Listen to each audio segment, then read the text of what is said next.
E nós falamos agora aqui no Telejornal NT Sul sobre uma das propostas, uma das promessas, inclusive, de campanha do presidente Jair Bolsonaro sobre as escolas cívico-militares. E, recentemente, houve, inclusive, um decreto no sentido de incentivar a criação desse formato de escolas no Brasil. Pela proposta do presidente, ao menos novas 108 escolas ou 108 novos colégios militares no Brasil. Com isso, com esta proposta, os municípios já começam a se mobilizar no sentido de buscar um desses colégios para as suas regiões, o que não é diferente aqui no Rio Grande do Sul, especialmente com Cachoeira do Sul. Nós vamos conversar agora com o deputado Rodrigo Lorenzoni, ele que é presidente do Democratas aqui no Estado Gaúcho. Deputado, boa tarde, obrigado pela presença com a gente aqui no NT Sul. Boa tarde, Daniel, uma satisfação estar conversando contigo, com os telespectadores. Perfeito. Deputado, começo te perguntando justamente sobre essas mobilizações. Em primeiro lugar, que nível de certeza se tem sobre justamente a implementação desses colégios aqui no Rio Grande do Sul, para começar pelo nosso estado? O governo federal, através do Ministério da Educação, já fez as manifestações, os compromissos, inclusive já estão sendo editados os primeiros atos no sentido de começar a implementar no Brasil as escolas cívico-militares. Há um compromisso do governo federal que já em 2020 o Brasil possa ter mais de 55 escolas cívico-militares. A intenção é que neste primeiro ano tenham pelo menos 2 escolas por estado, dentro desse projeto piloto, para que aí o governo federal possa, com o passar do tempo, ir credenciando mais. Então nós temos a garantia que teremos e agora a briga, a luta por definir em quais cidades essas escolas estarão sediadas. Quais os critérios que serão adotados para a escolha das cidades? Pergunto isso já de uma maneira bem bairrista, pensando em Cachoeira do Sul, de onde nós estamos falando neste momento, onde há uma espécie de articulação e que justamente motivou esse nosso bate-papo com o senhor. Mas a minha pergunta objetivamente é que critério que seria adotado para a escolha de um município? Bom, o governo federal sinalizou que as escolas que têm baixo rendimento no IDEB estão localizadas em bairros ou regiões de vulnerabilidade social e que tenham um contingente alto de alunos, são as escolas que têm as condições ou as características necessárias para aderir ao projeto e aí participar da implementação desse modelo de escola cívico-militar. Perfeito. Bom, o Rio Grande do Sul tem ao menos 2 escolas, 2 colégios militares, um em Porto Alegre, outro em Santa Maria.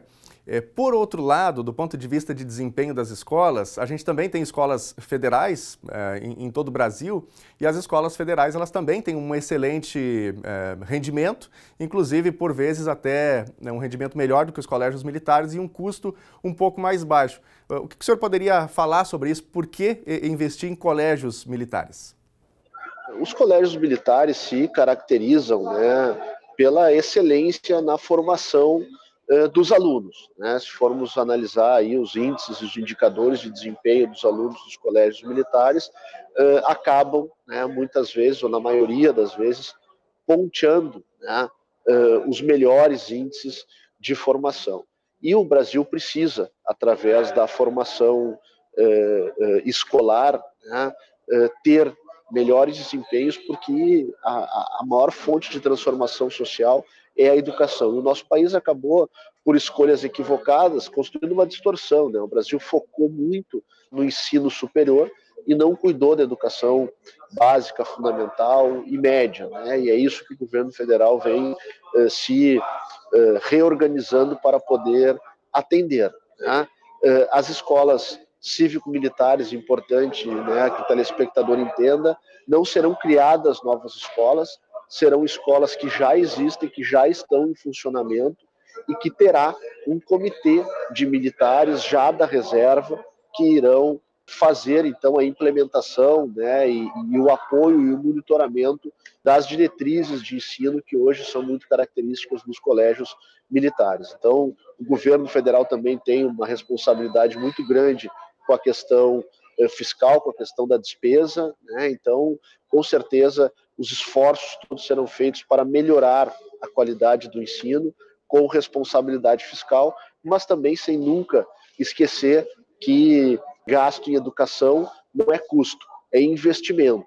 Uma das questões que se fala quando a gente trata das escolas militares, ou mesmo das escolas federais, é justamente a questão de que há uma espécie de uma prova, de uma seleção para a entrada. No caso dos colégios militares, haveria também um processo de seleção, ou essa escola, uma vez que haveria essa parceria, né, a colocação em um local onde já há uma escola, todos aqueles alunos seriam beneficiados? Como é que seria a forma de ingresso dos alunos? Neste modelo das escolas cívico-militares não teria nenhuma alteração de como acontece hoje, né? O acesso à escola seria com as normas que estão em vigor já, não teria prova, não teria nenhum teste como existem nos colégios militares, né? Então não terá nenhuma alteração na forma de acesso à rede de ensino com a instauração das escolas cívico-militares.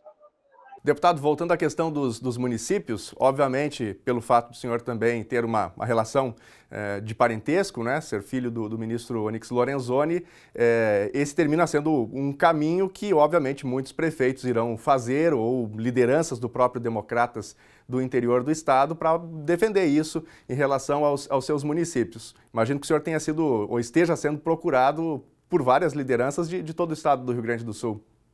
Não há dúvida, né? Inclusive pela função que exerço hoje, né, de estar atuando como deputado estadual, naturalmente a gente tem relações, tem inclusive compromissos com muitas pessoas, com muitas regiões, né, sejam elas partidárias ou representantes da sociedade civil organizada, e através do nosso trabalho, aquilo que tem relação com o governo federal e que tenha interesse legítimo da sociedade, a gente busca fazer esses encaminhamentos, né? E o Brasil hoje é uma federação que tem sérias distorções na sua construção e há uma concentração de poder e recursos junto ao governo federal. Então acaba sendo que parte do nosso papel enquanto deputado estadual também fazer essa interface, né, entre as necessidades que acontecem nos municípios para buscar a solução desses problemas, né? Então, eu tenho feito esse trabalho sempre com absolutamente de forma transparente, né, de forma pública, de forma impessoal, porque é assim que um ator público, né, uma pessoa que tem atividade pública, deve se portar, né? E na questão das escolas cívico-militares, em relação especificamente à Cachoeira, esse assunto nasce assim, né? Fui procurado pelo Carlos Aguiar, presidente do Democratas aí na cidade, trazendo esse pleito que é mais do que legítimo, porque nada como o valor da educação para transformar uma sociedade, né? E eu sempre digo que os atores políticos, né, aqueles que se envolvem com a política, com incentivo, com o objetivo de contribuir para a vida das pessoas, necessariamente eles não precisam ser detentores de mandatos, né? A política a gente faz com as ferramentas que a gente tem, tendo mandato ou não. E foi assim que recebi então essa demanda, entendi que ela é absolutamente pertinente, que ela pode trazer avanços para a comunidade. Cachoeira é uma cidade que está numa região importante do estado, tem uma potencialidade de desenvolvimento, e entendemos que podemos contribuir com esta busca de uma escola cívico-militar para a cidade. Uma última pergunta, deputado. O senhor fez parte até mesmo do governo Eduardo Leite, lá no começo do ano. O Rio Grande do Sul ele tem problemas históricos na educação e vem perdendo posição nos rankings de educação. Recentemente a gente viu reportagens trazendo informações sobre o nível de repetência no estado, que termina sendo maior do que em outras regiões do país. Outra questão também é o atraso, né, de matérias, alunos que terminam ficando atrasados, né, em relação a outras regiões do país. Como é que o senhor analisa a educação hoje no estado do Rio Grande do Sul e as possibilidades do estado, né, diante da crise financeira que se abate sobre todos os gaúchos?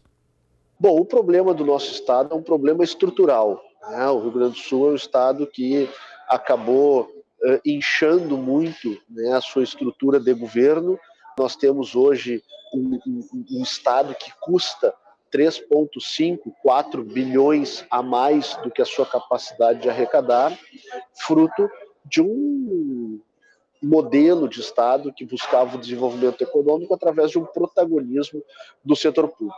Esse inchaço do Estado e essa máquina pesada nos trouxe essa situação de crise fiscal e que o governo acaba ficando sem nenhuma possibilidade de fazer investimento naquelas áreas em que, na minha opinião, o governo deve atuar, que é na educação, na saúde e na segurança. Então, o que nós precisamos fazer para poder retomar o nível de investimentos na educação, seja para reposição do quadro de professores, melhoria do salário dos professores, estrutura das escolas, tecnologia nas escolas, nós precisamos reformar o Estado para que o Estado possa diminuir o seu tamanho, possa caber dentro do seu bolso e, a partir deste reequilíbrio, o Estado do Rio Grande do Sul possa voltar a ter capacidade de investir. Por isso, é tão importante que a Assembleia Legislativa possa seguir desempenhando o seu papel no sentido de fazer as reformas propostas pelo governo, no sentido de rever alguns privilégios, rever algumas distorções que existem nas carreiras de Estado, fazer os processos de privatização, discutir e fazer uma reforma da Previdência para que nós possamos reorganizar o Estado do Rio Grande do Sul e, a partir daí, nós termos o Estado mais leve e disponível para investir naquilo que é caro para as pessoas, e a educação, sem dúvida nenhuma, uma das coisas mais importantes que o Estado deve cuidar. Perfeito. Conversamos aqui com o deputado Rodrigo Lorenzoni, tratando um pouquinho sobre as escolas cívico-militares e todo esse contexto da política nacional e também estadual, e que termina sendo replicada agora também nos municípios em função das eleições que chegam do ano de 2020. Deputado, muito obrigado pelas informações. Grande abraço para o senhor, sucesso nas suas atividades. Eu que agradeço o espaço, foi um ótimo bate-papo. Queria mandar um abraço aí a todos os amigos de Cachoeira e da região. Eu estou sempre à disposição.